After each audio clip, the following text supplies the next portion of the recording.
Bonjour à tous et bienvenue pour cette nouvelle vidéo capsule. Alors pour aujourd'hui, nous allons donc comme d'habitude nous installer confortablement, assis ou allongés. Voilà, dans un endroit où vous vous sentez bien, vous sentez en sécurité. Voilà. Alors aujourd'hui, oh, ça me demande, on dirait que ça tangue, un peu comme sur un bateau. Hum, Ça serait comme être dans l'eau, flotter. Voilà, c'est assez mouvant. Ça peut être très confortable ou pas du tout, ça dépend pour les personnes. Est-ce que vous aimez cet élément, l'eau? Est-ce que vous aimez vous y déposer ou est-ce que c'est plutôt angoissant pour vous? Je ne sais pas. En tout cas, voilà, pour moi, je me sens comme, portée, comme si je faisais la planche en fait, voilà, que ce soit dans un lac, en piscine, voilà. En tout cas, il y a pas j'ai l'impression qu'il y a pas de courant, ça serait plutôt quelque chose, voilà, comme une mare, en tout cas une étendue d'eau qui ne bouge pas. Voilà. Alors je vous laisse, sentir comment vous pouvez être, dans cet environnement. Vous déposer en espérant que c'est très agréable et vous laisser porter. Voilà, si vous avez besoin de plus de temps pour sentir ce cocon autour de vous, pour sentir cette douceur, le fait d'être porté, eh bien, je vous laisse un petit peu de temps. Vous pouvez mettre pause sur la vidéo. Et pour ma part, du coup, je laisse la parole à Dorothée. Merci Angélique. Bonjour et bienvenue. J'espère que vous allez bien. Pendant que je brasse les cartes, je vous rappelle que si vous avez envie d'un soin avec Angélique ou d'une cartomancie avec moi, vous avez... Oh, très bien. Vous avez nos coordonnées en barre de... Comment on appelle ça? En barre de description, enfin en dessous. Alors attendez, je vous les présente dans l'ordre. 3 arcanes majeures, excusez du peu. L'étoile. La grande prêtresse que nous avions au précédent tirage, souvenez-vous. Je pense que c'est la suite. Et les amoureux. Alors ici, on a 2 cartes qui nous évoquent un rapprochement, en tout cas une connexion. Vous voyez, on a des mains qui se touchent. Alors, dans les amoureux, ça n'est pas très étonnant comme représentation. Ça l'est plus avec l'étoile. L'étoile, c'est la carte de la guidance intérieure, si vous voulez. C'est vraiment la bonne étoile. Une énergie très, très douce. Et ici, cette grande prêtresse qui fait écho à celle qu'on avait dans la capsule précédente. En fait, il faudrait que vous ayez vu le tirage précédent et le message précédent parce que je crois que c'est la continuité. En tout cas, moi, ça m'est présenté comme ça, comme une évolution. C'est-à-dire que cette grande prêtresse qui était en mode statique lors de la précédente capsule, c'est-à-dire que c'était un peu, entre guillemets, le mauvais côté de la grande prêtresse. Je laisse passer les cycles, je laisse passer le temps, je vois ce qui se passe. C'est comme si elle s'était ressaisie ici, j'entends.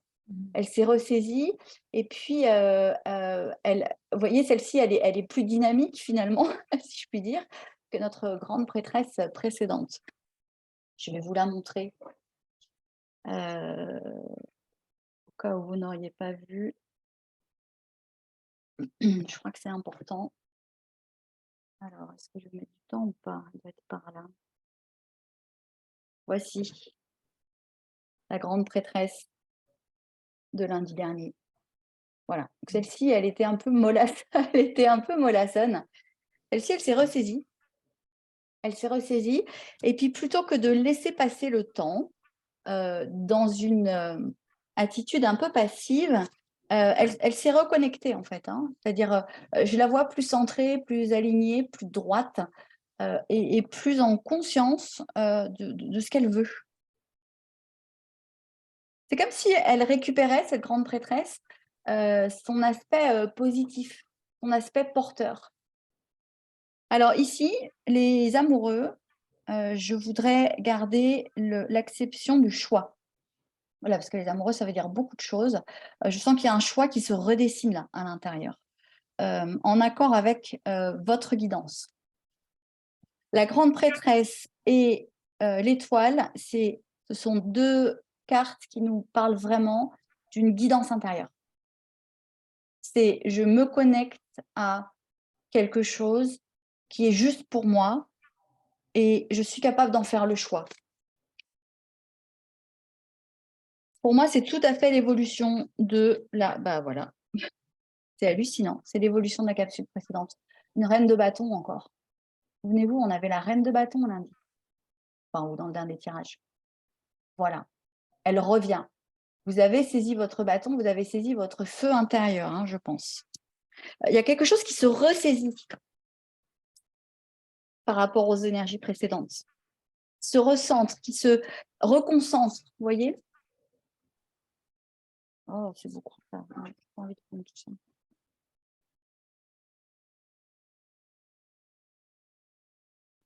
« 10 de coupe, encore un 10, c'est fou comme les tirages sont en écho, c'est complètement dingue.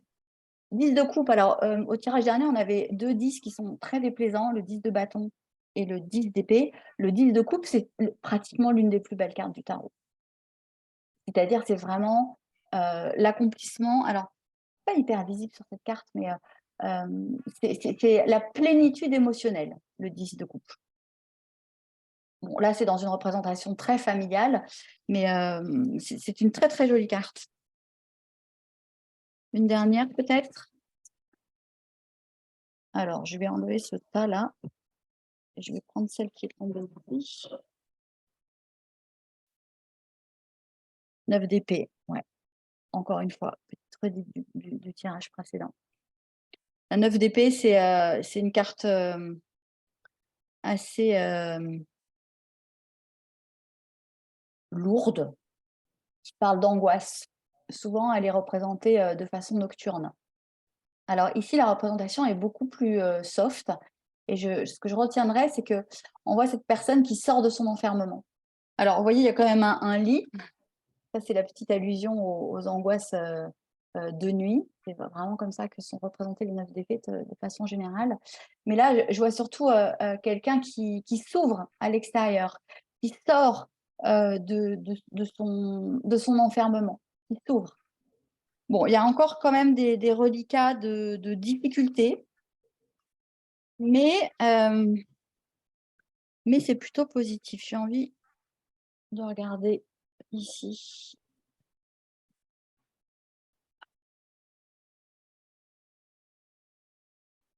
Qu'est-ce qu'on a avec ça?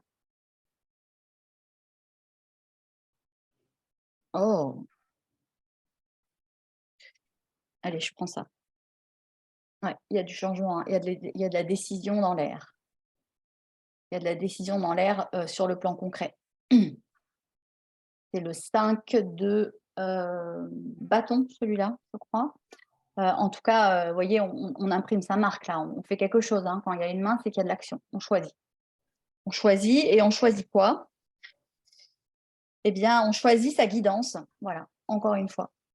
L'univers, bon, c'est la carte du monde. Et le chakra coronal, pour moi, ça vient vraiment en écho à ça, aux énergies que je vous décrivais tout à l'heure. C'est-à-dire, vous vous reconnectez à votre direction intime. Tout ça, ce sont des cartes très, très intimes, très, très intuitives, si vous voulez.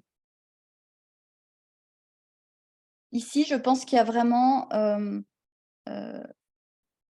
une réconciliation intérieure. D'ailleurs, il y a la carte de l'union, hein, l'union intérieure, mais aussi l'union avec quelqu'un d'autre. Il y a un mouvement qui se recrée et qui nous parle de non, mais en fait, je le sais très bien où je vais. Je le sais très bien où je vais. Donc, je le fais. Mais ça procède d'abord d'un mouvement de réunification avec ce que vous savez être votre vérité intérieure. Voilà, Angélique. Je vais mettre comme ça. Merci. Ben, Ouais, je pense que c'est vraiment la suite de notre dernière Oui, vidéo, hein, la suite des énergies. Et moi, je dirais que ce soin, pour moi, il était vraiment ça doit être en lien vraiment avec cette guidance intérieure, en fait, d'aller voilà, chercher en soi, hein, ce qui est là et voilà, qui va aider à faire ce choix, a priori. Donc, eh ben, écoutez, je vous souhaite de bien recevoir toutes ces informations si elles font écho en vous et d'avancer sereinement. Voilà, je vous souhaite une belle journée et une belle prise de décision alors. merci, au revoir Angélique et au revoir à Au tous. revoir.